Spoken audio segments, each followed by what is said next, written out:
I'm looking at the work in this catalog, which is called Floating Colors.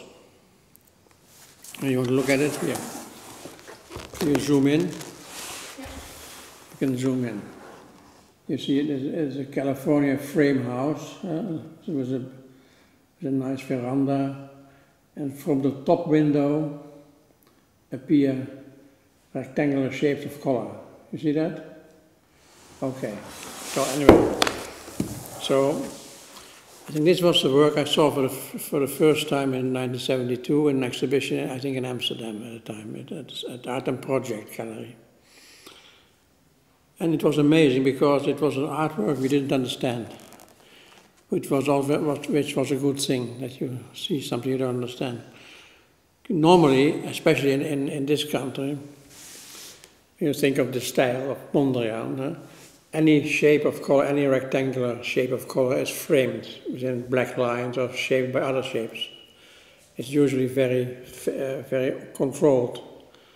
It is mapped out, and here it is completely random. And suddenly they appear, except that they appear in front of the top of the house. So they have some kind of suggestive, elusive place.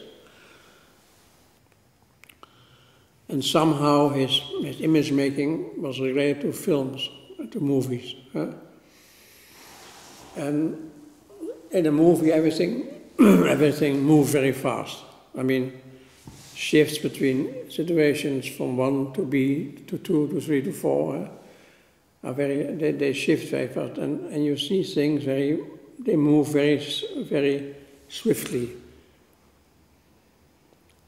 So actually, the moving image of a film on a screen is a split second of a moving image itself.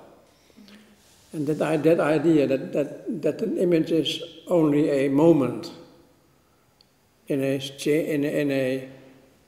changing series. This was always Baldessari. What he did, he loosened up images. If you think of a painting by Picasso or a painting by Stella or any other artist, they start from a certain base. So I will make an artwork like this in this manner. I mean, like Jan Dibbets, who was a great friend of Baldessari, or Solowit, they said, I make an artwork on the basis of rectangles, which can be divided and can be sectioned and so on. And here it is completely, it is funny and also deadly serious. It is, how do you call this in English? It's deadpan. But the essential thing is, it never happened before. It was completely unexpected. Some kind of strange, wonderful combination of impulses, of visual impulses that come together in a frame. I mean, there's one work here which I find very interesting, which is a photograph. Let me see where it is. I'll show you. It's a photograph of a woman, a yellow face of a woman. See? And next to the woman is written aghast, amazed, appalled, astounded, offended, pop-eyed, staggered, stunned, which are all words that indicate some form of surprise.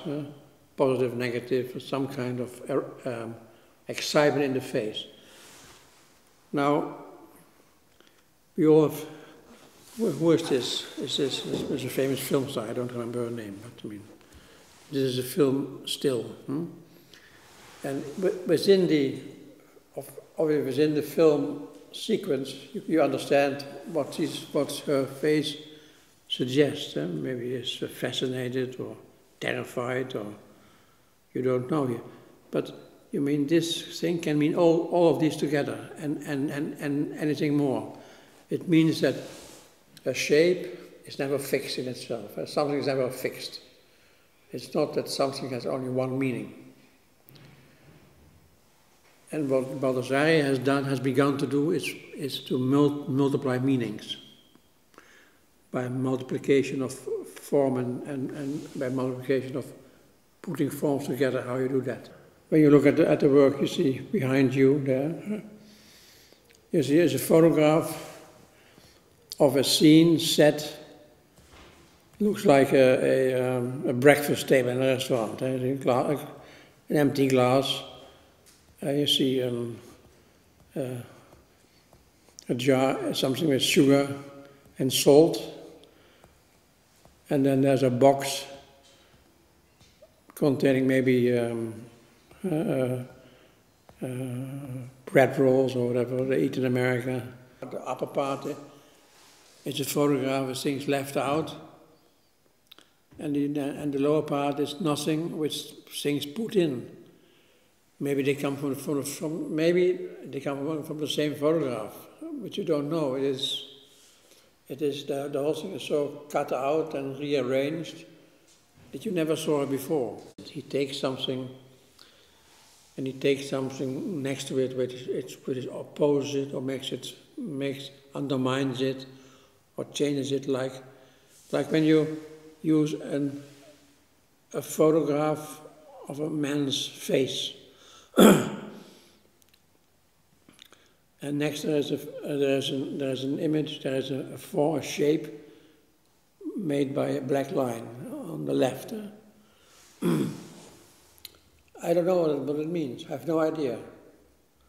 And people who tell me they know what it means, I don't believe.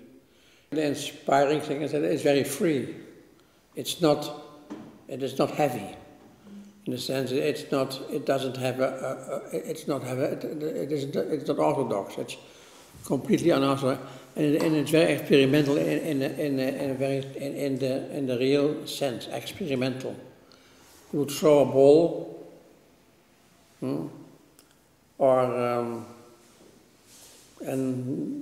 the ball would bounce, and you could photograph it, and something could come out of it. You don't know.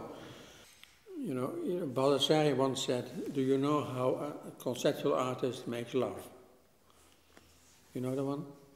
He gets bored stiff. And that is very typical of Baldessari. It is something surprising and strange and real and funny.